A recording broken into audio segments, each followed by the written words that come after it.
Friends, मैं यशवीन आपका स्वागत करती हूँ तक्षशिला ट्यूटोरियल्स के ऑनलाइन चैनल पर। तो दोस्तों, आज हम पढ़ेंगे लेक्चर 2.13। जैसे कि लेक्चर 2.12 में हमने पढ़ा था बीज के बारे में कि बीज कैसे बनते हैं, बीज किन चीज़ों से बनते हैं, बीज कौन से पार्ट से मतलब कौन से भाग से बनते हैं और बीज आगे चल के क्या बनाते हैं। तो ये सब तो हमने कवर कर लिया था लेक्चर 2.12 में। उसमें बस एक बात आपको ध्यान रखने की थी कि जो पका हुआ अंडाशय होता है वो किस में बदलता है, फल में बदलता है, और जो पका हुआ बीजांड होता है वो किस में बदलता है, सीड में मतलब बीज में बदलता है। फल का वो हिस्सा जो हम खाते हैं, ठीक, वो क्या होता है, पका हुआ अंडाशय, राइप्ड ओवरी होती है, और बीज का वो हिस्सा जिसमें सीड होती है, बीज होती है, वो क्या होता है, पका हुआ बीजांड होता है। तो वो स्ट्रक्चर चेंज हो जाता है, वो हमने पूरा पढ़ लिया था।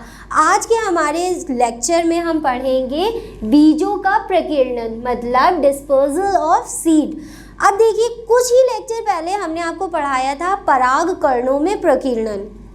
प्रकीर्णन मतलब होता क्या है। अब देखिए, ये एक लिविंग थिंग है, ये तो हमको पता है, लेकिन ये खुद से एक जगह से दूसरी जगह नहीं जा सकते, क्योंकि अब बेसिकली हम यही कह सकते हैं कि इनके ना हाथ हैं और ना पैर हैं जो ये एक जगह से दूसरी जगह जाएं। तो इनको एक जगह से दूसरी जगह जाने के लिए काफ़ी सारे साधनों की या काफ़ी सारी चीज़ों की ज़रूरत पड़ती है जो हमें पढ़ने हैं।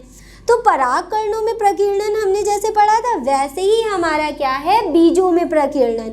जिस तरीके से परागकण एक जगह से दूसरी जगह पहुंच रहे थे और हमारे जो प्रोसेस थी प्रजनन की उसको पूरी कर रहे थे, उसी टाइप से बीज भी एक जगह से दूसरी जगह जाएंगे, लेकिन इनके प्रकीर्णन के लिए भी बहुत ज़्यादा साधनों की ज़रूरत होती है। बिना साधनों के ये एक जगह से दूसरी जगह तक पहुंच नहीं सकते। तो चलिए दोस्तों, आज का अपना लेक्चर शुरू करते हैं, जिसमें हमें क्या पढ़ना होगा, बीजों का प्रकीर्णन। सबसे पहले बीजों के प्रकीर्णन, जैसे कि हमने आपको बताया परागकणों की भांति, हम आपको परागकणों का प्रकीर्णन प्रीवियस लेक्चर में पढ़ा ही चुके हैं। परागकणों की भांति बीजों तथा फलों, बीज भी तथा फलों में चलन क्षमता नहीं होती है। जैसे कि हमने आपको बताया, ये खुद एक जगह से दूसरी जगह तक पहुंच नहीं सकते हैं। इस कारण इन्हें एक स्थान से दूसरे स्थान तक पहुंचाने मतलब प्रकीर्णित होने के लिए साधन की आवश्यकता होती है। तो दोस्तों, इनको एक जगह से दूसरी जगह पहुंचाने के लिए हमें साधनों की आवश्यकता होती है, और इन्हीं साधनों के बारे में हमें पढ़ना है, कौन कौन से वो साधन होते हैं। सबसे पहला हमारा साधन है वायु द्वारा प्रकीर्णन। इसके नाम ही से समझ में आ रहा है, मतलब प्रकीर्णन किसके थ्रू होगा, वायु के थ्रू होगा। अब देखिए, बिल्कुल आपको ज़्यादा दिमाग पे जोर डालने की बिल्कुल ज़रूरत नहीं है। इसको पढ़ने के लिए कोई ज़्यादा मशक्क़त करने की ज़रूरत नहीं है। जिस टाइप से हमने परागकणों वाला पढ़ा था, बस ये उसी टाइप से हमने आपको बताया था। वायु द्वारा प्रकीर्णन जब परागकणों में होता है तो जो परागकण होते हैं वो काफ़ी हल्के होते हैं। अरे भैया, जब वो हल्के होंगे तभी तो वो वायु में आसानी से उड़ सकेंगे। उसी टाइप से हमारे बीज भी होते हैं। ये बीज थोड़े हल्के होते हैं, जिसकी वजह से ये आसानी से वायु में इधर उधर हो सके और आसानी से ये प्रकीर्णित हो सके। चलिए देखते हैं इसमें क्या लिखा है। हल्के बीज, ठीक, व फलों का प्रकीर्णन वायु द्वारा होता है। जैसे कि हमने आपको बताया, अगर ये हल्के होंगे तभी तो ये वायु में उड़ सकेंगे, अगर भारी होंगे तो इम्पॉसिबल है कि वो एक जगह से दूसरी जगह वायु के थ्रू जा सके, वायु के साधन से जा सके, ठीक। तो जैसे इसका एग्जाम्पल है ऑर्किड, सिकोना, कपास मतलब कॉटन, ठीक। सेमल, सेमल क्या होता है, सिल्क कॉटन होता है। वो जो रेशमी वाला कॉटन होता है, जो कि थोड़ा चिकना चिकना सा कॉटन होता है, उसे सेमल कहते हैं। और कपास यानी कि कॉटन से तो आप सभी लोग जान पहचान होगा आपका। आदि में इस प्रकार का प्रकीर्णन होता है। क्यों इस प्रकार का प्रकीर्णन होता है? क्योंकि ये बीज बहुत ज़्यादा हल्के होते हैं। फिर अगर आपको और एग्जाम्पल देखने हैं तो चिलबिल, चिलबिल आप सबने देखी होगी, छतों पर आती है। कब आती है? जब बहुत तेज़ आंधी तूफान चलते हैं तो चिलबिल क्या होती है, उड़ उड़ के हमारी छतों पे या बहुत सारी जगह पे फैल जाती है। ऐसा क्यों? क्योंकि उनमें पंख पाए जाते हैं। अब अगर चिलबिल के स्ट्रक्चर को गौर से देखें, मतलब चिलबिल की संरचना को अगर आप गौर से देखें तो चिलबिल तो बीच में होती है, लेकिन उसके चारों तरफ आपको एक पतली सी परत दिखेगी, कुछ इस प्रकार की होती है कि बीच में उसका क्या होता है, बीज होता है, और फिर इधर उधर टाइप इस तरीके से उसमें क्या होती है, पंख टाइप के होते। इसी को उन्होंने क्या बता दिया, पंख होते हैं। अब जब पंख हैं तो वो आराम से किसमें उड़ेगी, वायु में उड़ जाएगी। इसी वजह से चिलबिल, साल, एसर आदि के फलों में पंख जैसी संरचना पाई जाती है, जिसकी वजह से ये वायु में आसानी से इधर से उधर उड़ सकती हैं, या ऐसा भी कह सकते हैं कि ये प्रकीर्णित हो सकती हैं। तो दोस्तों ये हमारा क्या था, वायु द्वारा प्रकीर्णन। हमने वायु द्वारा प्रकीर्णन पूरा कर लिया। अब हम आगे देखेंगे जल द्वारा प्रकीर्णन। जैसे कि हमने परागकणों वाले प्रकीर्णन में पढ़ा था, सबसे पहले किसको पढ़ा था, वायु द्वारा प्रकीर्णन पढ़ा था, जो कि सेम ऐसे ही था। बस आपको इतना ध्यान रखना है कि इसके एग्जाम्पल्स पे ध्यान देना है, मतलब इसके उदाहरणों पर ध्यान देना है कि इसके उदाहरण कैसे। बाकी सब तो सेम लिख सकते हैं कि ये हल्के होते हैं, जिसकी वजह से ये एक जगह से दूसरी जगह उड़ के जा सके, और इसके ये एग्जाम्पल्स हैं। चलिए अब हम अपना दूसरा पढ़ते हैं, जो कि है जल द्वारा प्रकीर्णन, मतलब डिस्पोजल बाय वाटर। अब जैसे कि आप इसके नाम ही से समझ सकते हैं, प्रकीर्णन किसके थ्रू होगा, जल के थ्रू होगा। जल के थ्रू मतलब बीज का प्रकीर्णन हो रहा है, तो बीज जल के थ्रू एक जगह से दूसरी जगह चली जाएंगी और अंकुरित हो जाएंगी। बस सिंपल है। ये देखिए, इस प्रकार का प्रकीर्णन जल अथवा जल स्रोतों के किनारे उगने वाले फल तथा वृक्षों में पाया जाता है। जल में होगा, जल स्रोतों के किनारे। अब ये जल स्रोत क्या है, आप सब थोड़ा बहुत तो जानते होंगे। जल स्रोत जैसे नदी के किनारे, ठीक, और जल स्रोत होते हैं जैसे झरने, ये सब जल के क्या है, तालाब, ये सब जल के स्रोत हैं जहाँ पे हमें क्या मिलता है, जल मिलता है। ठीक दोस्तों, जल स्रोत के किनारे उगने वाले फल तथा वृक्षों। अब जल के किनारे एक वृक्ष उगता है जिसको नारियल कहते हैं, ठीक, और बहुत सारे हमें फूल भी देखने को मिलते हैं, जैसे पुष्प, लाइक एग्जाम्पल कमल। कमल हमें कहाँ मिलता है, आप कहेंगे पानी में मिलता है। वो पानी के ऊपर तैरता रहता है, जिसकी वजह से उसके अंदर जो बीज होते हैं, जो हमारे परागकण होते हैं, बीज होते हैं, वो क्या करते हैं, पानी के अंदर ही तैरते हुए एक जगह से दूसरी जगह चले जाते हैं और अंकुरण को संपन्न करते हैं। ठीक, उगने वाले फल तथा वृक्षों में पाया जाता है नारियल, कमल आदि। इस प्रकार का प्रकीर्णन पाया जाता है। नारियल में, नारियल एक वृक्ष और कमल एक पुष्प है, इन दोनों ही में ही किस प्रकार का प्रकीर्णन पाया जाता है, जल द्वारा प्रकीर्णन पाया जाता है। तो दोस्तों हमने एक पढ़ लिया वायु द्वारा प्रकीर्णन और एक पढ़ लिया जल द्वारा प्रकीर्णन। अब हम पढ़ेंगे जंतुओं द्वारा प्रकीर्णन, जो कि सेम हमारा परागकणों वाले टाइप का है। ठीक, चलिए अब हम पढ़ेंगे जंतुओं द्वारा प्रकीर्णन। तो दोस्तों अब हमारा अगला प्रकीर्णन है जंतुओं द्वारा प्रकीर्णन, मतलब डिस्पोजल बाय एनिमल। अब ये एनिमल के थ्रू होगा, मतलब ये प्रकीर्णन किसके थ्रू होगा, जंतुओं के थ्रू होगा। कुछ फलों का प्रकीर्णन जंतुओं द्वारा होता है। ऐसे फल जो पके तथा मीठे होते हैं, अच्छे होते हैं कि उन्हें वो खा सके। ठीक, उन्हें क्या होता है, जंतु खा लेते हैं तथा उनके मल के साथ बीज बाहर निकल आते हैं। बीज उसके साथ अंदर की तरफ डाइजेस्ट, मतलब अपचयन उनका नहीं होता है, वो मल के साथ बाहर निकल आते हैं। एग्जाम्पल, मतलब इसके उदाहरण हैं पीपल, अंजीर, बरगद तथा गूलर आदि। अब देखिए, ये दूसरा केस है कि इस तरीके से भी बीजों का प्रकीर्णन जंतुओं के थ्रू हो सकता है। कुछ बीज जो ऐसे होते हैं जिनकी अपनी संरचनाओं द्वारा जंतु के शरीर से चिपककर अन्य स्थान तक पहुंच जाते हैं। अब देखिए, काफ़ी सारे बीज ऐसे होते हैं जो जंतुओं के शरीर के ऊपर चिपक जाते हैं किसी के भी थ्रू। मान लिए वो काफ़ी चिपचिपे बीज होंगे, वो बीज जब अपनी चिपचिपाहट की संरचना के थ्रू किसी जंतु के शरीर पर चिपक जाएंगे। चिपकने के बाद मान लिए वो जंतु एक जगह से दूसरी जगह तक गया और दूसरी जगह पर वही बीज क्या हुए, नीचे ज़मीन पे गिर गए। गिरने के बाद एक अच्छा अनुकूलन, उसको एटमॉस्फेयर मिला, अनुकूलित पर्यावरण मिला, जिसमें क्या हुआ, वो अंकुरित हो गया। यही दूसरा केस है हमारा। पहले केस में क्या था, उसने कोई जंतु है जिसने बीज खा लिया, खाने के बाद उसके मल के साथ बीज बाहर निकल आए, बीज जमीनी पर गिरे होंगे, गिरने के बाद एक अनुकूली वातावरण मिला उसे और वो अंकुरित हो गए। और दूसरे में क्या था कि वो जंतु के शरीर से चिपक गए, चिपक के एक स्थान से दूसरे स्थान चले गए, वहाँ पे मान लीजिए वो गिर गए होंगे और गिरने के बाद एक अनुकूली वातावरण मिलने पर, अनुकूली वातावरण वो वातावरण होता है जिसमें कि बीज अंकुरित होते हैं। हर वातावरण में हर बीज अंकुरित नहीं होता, कुछ ऐसे होते हैं जो जाड़ों में मतलब विंटर्स में होते हैं और कुछ ऐसे होते हैं जो समर्स यानी कि गर्मियों में होते हैं। तो वो अनुकूली वातावरण अपना देख लेते हैं और फिर अंकुरण की प्रोसेस को पूरा कर देते हैं। तो चलिए दोस्तों, एक और हमारा बचा है जिसको भी हम पढ़ लेते हैं, विस्फोटन द्वारा प्रकीर्णन।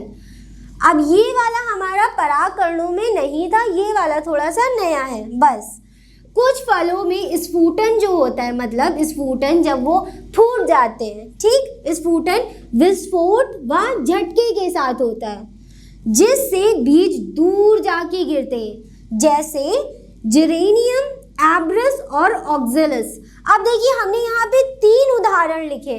अब ज़रूरी नहीं है कि आप इन तीनों उदाहरण को याद करें, हमने 3 लिख तो दिए हैं, लेकिन अगर आपको नाम एब्रस इजी लग रहा है तो आप सिर्फ एब्रस को याद कर लीजिए। ज़रूरी नहीं है आप 3 एग्जाम्पल लिखे, 4 एग्जाम्पल, 5 एग्जाम्पल, ऐसा नहीं है। आप एब्रस और ऑक्जेलस लिख के आगे क्या लिख दीजिए, आदि, आपका काम खत्म, थोड़ा इजी हो गया। आपको जिरेनियम नाम याद नहीं है या याद नहीं हो रहा तो कोई बात नहीं, कोई ज़्यादा वो नहीं है, आप जिब्रेनियम ना याद करिए, इसको हटा दीजिए, आप सिर्फ एब्रस और ऑक्जेलस याद कर लीजिए, 2 भी बहुत है, ठीक। तो दोस्तों ये वाला जो होता है वो एक विस्फोटन के थ्रू होता है, मतलब फल अचानक से फूट जाता है और जब फल फूटेगा तो बीज तो उसके अंदर ही है, तो बीज क्या होंगे, बहुत दूर जाके गिरेंगे, ये थोड़ी दूर, अब ऐसा भी नहीं है 1 किलोमीटर 2 किलोमीटर दूर जाके गिरे, ऐसा नहीं, उससे थोड़ी सी जगह दूर जाके गिर जाते हैं जिसकी वजह से अंकुरण होके एक नया पौधा वो बना लेते। तो दोस्तों ये हमारा बीजों द्वारा प्रकीर्णन पूरा हो गया, मतलब हमारा एक टॉपिक कंप्लीट हो गया। लेकिन आज के लेक्चर में हम अपने 2 टॉपिक कवर करेंगे। तो अब हमने पहला टॉपिक तो कवर कर लिया है, अब हम दूसरा टॉपिक पढ़ेंगे जिसको असंग जनन या एपोमिक्सिस कहते हैं, जो कि एक बहुत ज़्यादा इंपॉर्टेंट टॉपिक है। और बीजों का प्रकीर्णन भी इसलिए इम्पॉर्टेंट है क्योंकि ये जो क्वेश्चन है वो लॉन्ग में 2016, 17 और 18 में भी पूछा गया है, 19 में नहीं आया लेकिन 20 में भी ये क्वेश्चन पूछा जा चुका है और ये लॉन्ग में आता है। इसलिए दोस्तों जहाँ से हमने शुरू किया था वहाँ से लेकर आपको पूरा यहाँ तक लिखना ही होगा, ठीक। तो चलिए ये वाला टॉपिक हमारा कंप्लीट हो गया।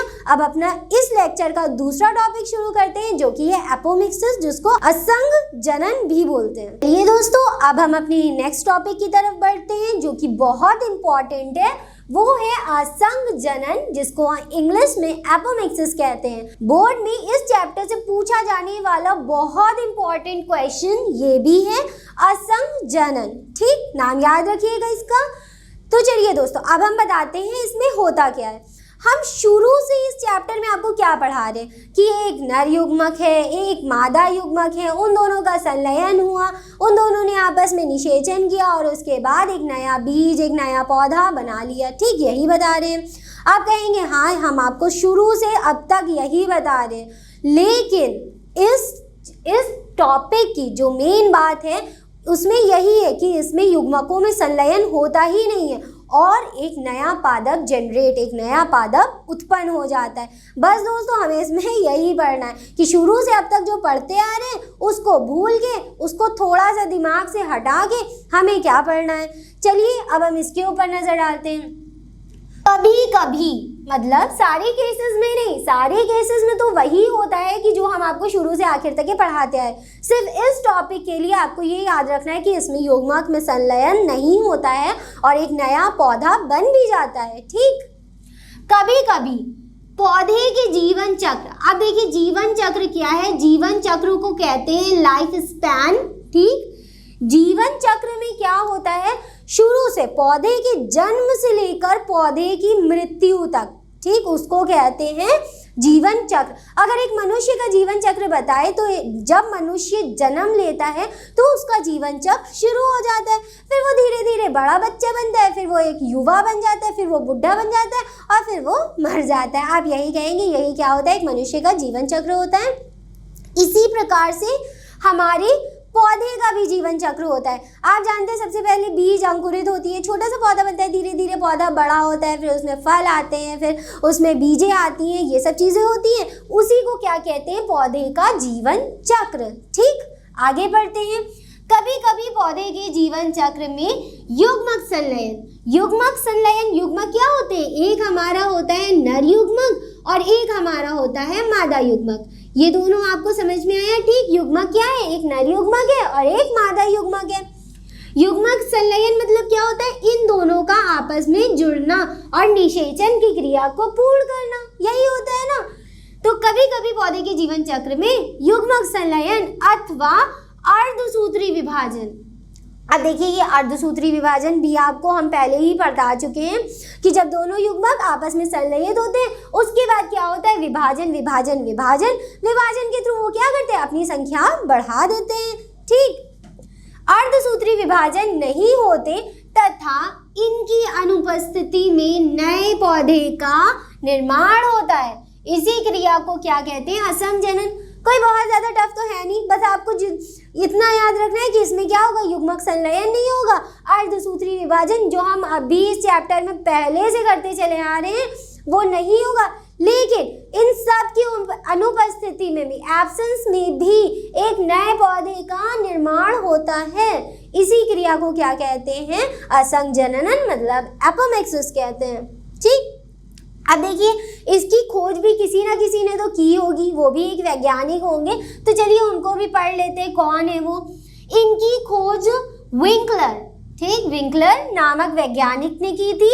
इसके मुख्य दो प्रकार होते हैं। अब देखिए दोनों प्रकार हम लिख देंगे यहाँ पे, असंग जनन। ठीक, असंग जनन दो प्रकार का होता है। पहला हमारा हो गया कायिक और दूसरा हमारा हो गया अनिषेच फलन। दोस्तों तो ये दोनों हमारे क्या हैं, मुख्य दो प्रकार के होते हैं। असंग जनन दो प्रकार के होते हैं। एक होता है कायिक जनन जिसको वेजिटेटिव रिप्रोडक्शन भी कहते हैं। ठीक, वेजिटेटिव रिप्रोडक्शन कहते हैं। और अनिषेच फलन को अगैमोस्पर्मी भी कहते हैं। तो दोस्तों अब देखिए हमको बस इसके प्रकार पढ़ने हैं और इनके अंदर क्या क्या चीज़ें होती हैं, बस इतना पढ़ना है। सबसे पहले हमने असंग जनन को देख लिया कि ये क्या है, ये किसने, मतलब इनकी खोज किसने करी, विंकलर ने करी, विंकलर नाम के वैज्ञानिक ने करी। अब ये हम देखेंगे कि ये कितने प्रकार के होते हैं। तो हमने आपको तो ये बता दिया कि ये कितने प्रकार के होते हैं, दो प्रकार के होते हैं। एक हो गया कायिक जनन जिसको वेजिटेटिव रिप्रोडक्शन कह दिया, और एक होता है अनिषेच फलन जिसको अगैमोस्पर्मी भी कहते हैं। तो अब हम क्या करेंगे, आप सभी को पता है कि अब हम क्या करेंगे, सबसे पहले किसको पढ़ेंगे, कायिक जनन को पढ़ेंगे, उसके बाद अनिषेच फलन को पढ़ के अपने लेक्चर को कंप्लीट करेंगे। तो चलिए दोस्तों किसका इंतजार कर रहे हैं, सबसे पहले हम किसे पढ़ेंगे, कायिक जनन को। अब हम लिख देंगे, फिर धीरे धीरे करके आपको सारा बताएंगे कि ये होता क्या है। तो चलिए दोस्तों अब हम सबसे पहले किसको पढ़ेंगे, कायिक जनन को पढ़ेंगे। कायिक जनन क्या होता है, इस प्रकार के प्रजनन में बीज नहीं बनता। ठीक, बीज नहीं बनता मतलब अभी तक के तो हम बीज बना रहे थे और अंकुरण कर रहे थे। अब हम कह रहे हैं कि अब बीज नहीं बनता, लेकिन पौधा तो बनेगा ना। अब बीज से नहीं बनेगा तो किससे बनेगा, किसी और चीज से बनेगा, तो वो है कलिका। अब बीज जब नहीं है, बीज एब्सेंट है, बीज अनुपस्थित है, तो किसी ना किसी को तो ये काम करना ही पड़ेगा, कोई नया पौधा बनाना ही पड़ेगा। तो ये सारा काम अपने कंधों पे कौन लेता है, कलिका। मतलब कलिका आप सभी जानते हैं, बड जिसे कहते हैं, कली छोटी सी फूल बनने से पहले वो किस फॉर्म में होती है, कलिका के फॉर्म में होती है। किसी कलिका से, ठीक, जो तने अथवा पत्ती के ऊपर उत्पन्न होती है तथा एक नया पौधा जन्म लेता है।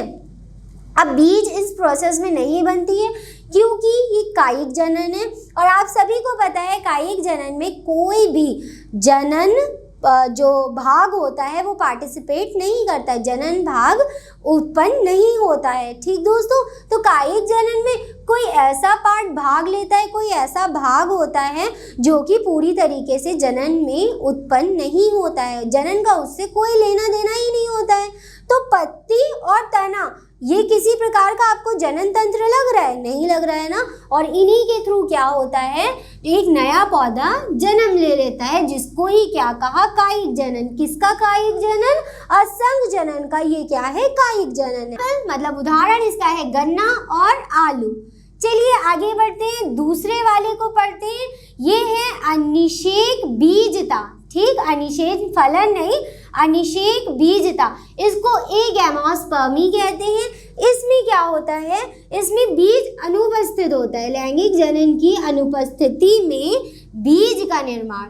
आप देखिए, लैंगिक जनन तो नहीं हो रहा है इसमें क्या होता है, बीज बनते हैं, बीज बनेंगे।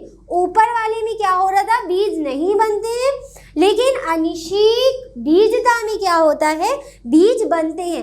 बीज बनेंगे, हम अगर पहले का सोचें तो हम बीज कैसे बना रहे थे, एक नर युग्मक आ रहा था, एक मादा युग्मक आ रहा था, दोनों मिल रहे थे, बीज बना रहे थे। लेकिन इसमें बीज तो बन रहा है, मगर उसमें क्या हो रहा है, युग्मकों का संलयन नहीं हो रहा है। चलिए आगे बढ़ते हैं। इस प्रकार के प्रजनन बीज द्वारा होता है, इतना क्लियर है, बीज द्वारा होगा, परंतु बीज के बनने में युग्मनन एवं अर्धसूत्री विभाजन नहीं होता है। युग्मनन मतलब हमारे दोनों युग्मकों का संलयन, और अर्धसूत्री विभाजन इनके द्वारा हमने पढ़ा था कि उनकी नंबर्स में, मतलब उनकी तादाद में बढ़ोतरी होती है, वो दोनों काम नहीं होंगे।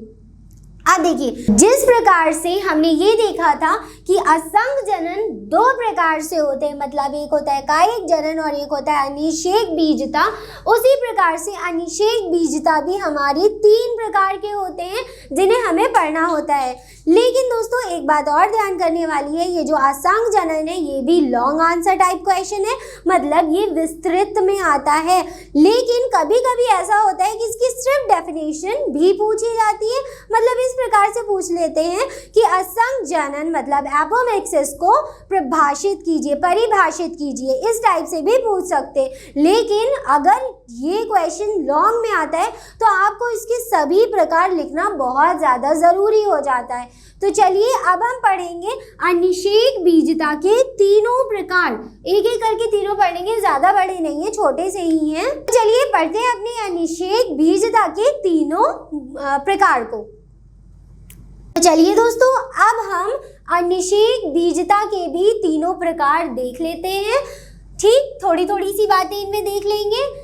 सबसे पहला इसमें होता है अपस्थानिक भ्रूणता। ठीक, पहले वाले का क्या नाम है, अपस्थानिक भ्रूणता। दूसरे वाले का नाम है द्विगुणित बीजाणुता। ठीक, और तीसरे वाले का नाम है अबीजाणुता। तो चलिए सबसे पहले हम किसको पढ़ेंगे, अपस्थानिक भ्रूणता को, फिर द्विगुणित बीजाणुता को, और फिर अबीजाणुता को पढ़ के खत्म करेंगे। सबसे पहला हमारा अपस्थानिक भ्रूणता में क्या है, इस प्रकार के बीज के निर्माण में, अब देखिए बीज के निर्माण में, क्योंकि अनिषेक बीजता क्या कहता है हमसे कि बीज का तो निर्माण होता है लेकिन युग्मकों का संलयन नहीं होता है, ये बात बस ध्यान में रखिएगा, बात खत्म। फिर इसके आगे, इस प्रकार के बीज के निर्माण में बीजांडकाएं अथवा अध्यावरणों, अब इन दोनों का नाम आप पहले नाम बहुत सुन चुके हैं। बीजांडकाएं क्या होता है, न्यूक्लियस होता है, और अध्यावरणों मतलब इंट्यूगमेंट, जो बीजांड के ऊपर सुरक्षात्मक कवर होता है उसे क्या कहते हैं, अध्यावरण कहते हैं। और बीजांडकाएं क्या, बस उसके अंदर क्या होता है, बीजांडकाएं। ठीक, कि कुछ कोशिकाएं विभाजन एवं वृद्धि करके भ्रूण का निर्माण कर लेती हैं। अब देखिए इसमें कहीं से युग्मक आए, कहीं से मेल युग्मक, कहीं से फीमेल युग्मक आए नहीं ना, लेकिन भ्रूण का निर्माण तो हो ही गया। यही बात क्या है अपस्थानिक भ्रूणता में कि इसमें बीज का निर्माण होगा। भैया किससे होगा, जब बीजांडकाएं अथवा अध्यावरण की कुछ कोशिकाएं विभाजन करके वृद्धि करेंगी और भ्रूण का निर्माण कर लेंगी। इसका एग्जाम्पल क्या है, नींबू और आम। फिर हम दूसरे पे आते हैं, द्विगुणित बीजाणुता। इसमें क्या होता है, इस प्रकार के बीज के निर्माण में दीर्घ बीजाणु मात्र कोशिका, दीर्घ बीजाणु मात्र कोशिका है आपका megaspore mother cell. Mother cell मतलब मात्र कोशिका। मात्र कोशिका के बारे में हम आपको पहले बता चुके हैं, ये एक बड़ी सेल होती है जो कि अपने आप को विभाजित करके और छोटी छोटी संतति सेल यानी कि संतति कोशिकाएं बना लेती है। दीर्घ बीजाणु मात्र कोशिका से भ्रूण कोश बना लेते हैं। फॉर एग्जाम्पल टेरेक्साकम एल्बाइडियम, ठीक, टेरेक्साकम एल्बाइडियम ये भी एक प्रकार का पौधा होता है। और दूसरा है हमारा एक्सिरस डेंटाटा। आप नाम थोड़े टफ हैं लेकिन अब क्या करें, जो है यही है। आप चाहे तो इसमें से एक एग्जाम्पल याद कर ले, ये वाला थोड़ा सा इजी है मेरे हिसाब से, आप ये याद कर सकते हैं एक्सिरस डेंटाटा, या अगर आपको ऊपर वाला इजी लग रहा है तो आप वो भी याद कर सकते हैं टेरेक्साकम एल्बाइडियम। ठीक, आप दोनों में से कोई एक याद कर लीजिए, एक नाम भी चल जाएगा। ठीक, आगे अब बढ़ते हैं, अब बीजाणुता पे बात करते हैं। इसमें क्या होता है, इसमें बीजांडकाय मतलब बीजांडकाय यही वाला बीजांडकाय है, ठीक, न्यूक्लियस जो कि हमारे बीजांड के अंदर पाया जाता है। इसमें बीजांडकाय की कोई कोशिका एक ऐसे भ्रूण कोश का निर्माण करती है जिसकी प्रत्येक कोशिका में गुणसूत्र द्विगुणित होते हैं। अब देखिए, जब विभाजन होता है तभी तो कोशिकाएं द्विगुणित होती है, मतलब 2 से 4, 4 से 8, 8 से 16 होती है। लेकिन अब बीजाणुता में क्या होता है कि इसमें ये ऐसी कोशिका को पकड़ती है जो कि पहले से द्विगुणित हो। ठीक, इसमें क्या था, द्विगुणित नहीं थी, विभाजन नहीं हुआ था। ठीक, विभाजन एवं वृद्धि करा था किसने, बीजांडकाय की किसी भी कोशिका ने। लेकिन इस वाले में केस में क्या होता है कि वही कोशिका विभाजन करती है जो कि पहले से द्विगुणित होती है। ये देखिए, फिर से बता देते हैं, इसमें बीजांडकाय की कोई कोशिका एक ऐसे भ्रूण कोश का निर्माण करेगी जिसकी प्रत्येक कोशिका में गुणसूत्र द्विगुणित होते हैं। एग्जाम्पल क्रेपस या पार्थेनियम, इन दोनों का एग्जाम्पल ले लेते हैं। तो चलिए दोस्तों, हमने ये तीनों पढ़ लिए, हमारा लेक्चर यहाँ पे कंप्लीट होगा। तो दोस्तों, आज के लेक्चर में बस इतना ही। इस लेक्चर से रिलेटेड सारे नोट्स आपको नीचे डिस्क्रिप्शन बॉक्स में मिल जाएंगे। तो चलिए दोस्तों, लेक्चर खत्म करते हैं। तो दोस्तों, आज के लिए बस इतना ही, मिलते हैं अपनी नेक्स्ट क्लास में। Thank you.